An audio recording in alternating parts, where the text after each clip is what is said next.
আমার কাছে খুব অবাক লাগে যখন সার্জিস আলম যে কাণ্ড কারখানা ঘটিয়েছেন, ওই যে বিশাল গাড়ি বহর নিয়ে 135টা গাড়ি নিয়ে তিনি পঞ্চগড় ঘুরেছেন, হাসনাত আব্দুল্লাহ যখন ক্যান্টনমেন্ট নিয়ে সেনাবাহিনী নিয়ে কথা বলছেন, তারপরে দেশে কিছু লোকজন বলা হয় যে তাদের ওয়েল উইশার বা তারা তাদেরকে পছন্দ করেন, সাপোর্ট দেন, তারা বাংলাদেশের সেনাবাহিনী নিয়ে কথা বলছে। আমার কানকে নিজে বিশ্বাস করতে পারছিলাম না যেদিন ভিডিওটা দেখছিলাম, যে কি ওয়াকার না হাসনাত, হাসনাত হাসনাত, বাংলাদেশে একজন রানিং সেনাপ্রধানকে নিয়ে এই বাংলাদেশে এরকম রকম স্লোগান হচ্ছে, এবং এই সেন্স কোনো পলিটিশিয়ান হিসেবে নিজেকে দাবি করে তার করছে। ব্যাপক প্রশ্নের মুখে হাসনাত সার্জিস কাণ্ডে পড়েছে হচ্ছে এনসিপি, জাতীয় নাগরিক পার্টি। এই জাতীয় নাগরিক পার্টি এমন কাণ্ডে পড়েছে, রিউমার উঠেছে তারা কি সার্জিস এবং হাসনাতকে দল থেকে বহিষ্কার করছে কিনা। এই নিয়ে সোশ্যাল মিডিয়ায় তোলপাড় একটা অবস্থা। এই তোলপাড় অবস্থার মধ্যে জানা গেছে এটা একদম ভাইরাল হওয়ার মতো অবস্থা হয়েছিল। আমি প্রশ্ন তুলেছি যে মাসুদ হান্নানের প্রতি সোশ্যাল মিডিয়া মানুষের এত ক্ষোভ কেন ঝাড়ছে, হাসনাত এবং সার্জিসের নিয়ে মানুষ এত ক্ষোভ কেন ঝাড়ছে। যাই হোক, তাদেরকে বহিষ্কার টহিষ্কার কোনো চিন্তা করছে না, কারণ এনসিপি এখন এইটা করতে গেলে এনসিপি আরো বিপদে পড়বে।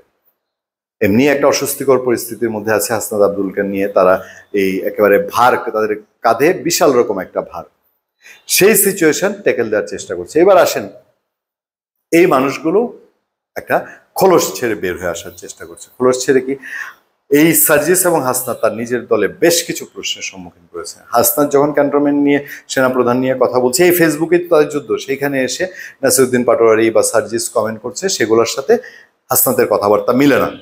একটা সময় এসে হান্নান মাসুদ বলছে কে মিথ্যুক, সার্জিস না হাসনাত, এখন এটা প্রমাণ হয়নি।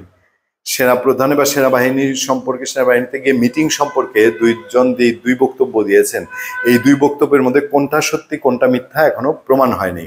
আর বাংলাদেশি মানুষ তো ইস্যু প্রবণ, একটার পর একটা ইস্যু আসতে থাকে। ওই ক্যান্টনমেন্টের ইস্যু ঢেকে গেছে সার্জিসের 150 গাড়ির, প্রায় 150 গাড়ির পঞ্চগড়ের শোডাউন দিয়ে।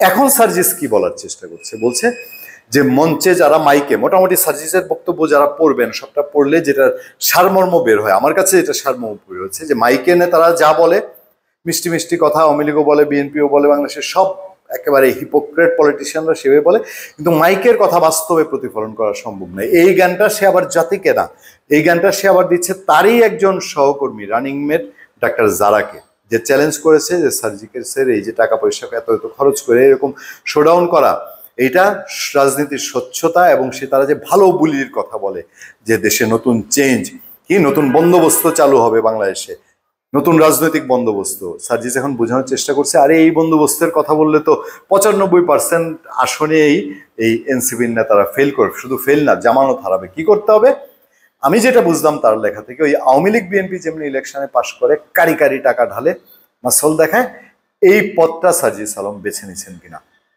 এই জায়গাটায় এসে একটা বাংলাদেশের মানুষ ওই যে যেরকম হুচট খেয়েছে 5 আগস্টে, জুলাইয়ে বৈষম্য বিরোধী, কোটা বিরোধী আন্দোলনের কথা বলে এটা হাসিনা বিরোধী আন্দোলন হয়েছে, আচ্ছা ঠিক আছে, এটা মানুষ বেঁচে গেছে, শেখ হাসিনা বিদায় হয়েছে, কিন্তু তারপরে শাসনভার যে তাদের হাতে চলে আসবে, দেশ যে তারা শাসন করবে, এটা তো আর বাংলাদেশের মানুষ তখন ম্যান্ডেট দেয়নি। এখন আবার বলতেছে, তাদেরই নেতা দেখবেন নাসিরউদ্দিন পাটোয়ারি, সে বরিশালে একটা প্রোগ্রামে বলেছে যে তারা নাকি এমন টেকনিকে আগামী নির্বাচনে জিতবে, যেভাবে যেই টেকনিকে তারা জুলাই আগস্টের আন্দোলন করেছিল, কতটা মানে ক্লিয়ার কাট ঘোষণা করে সার্জিস বলতেছে আমরা এইভাবে ইলেকশন করব, মানে অনেকটা আওয়ামী লীগ বিএনপি যেভাবে করেছে আগে।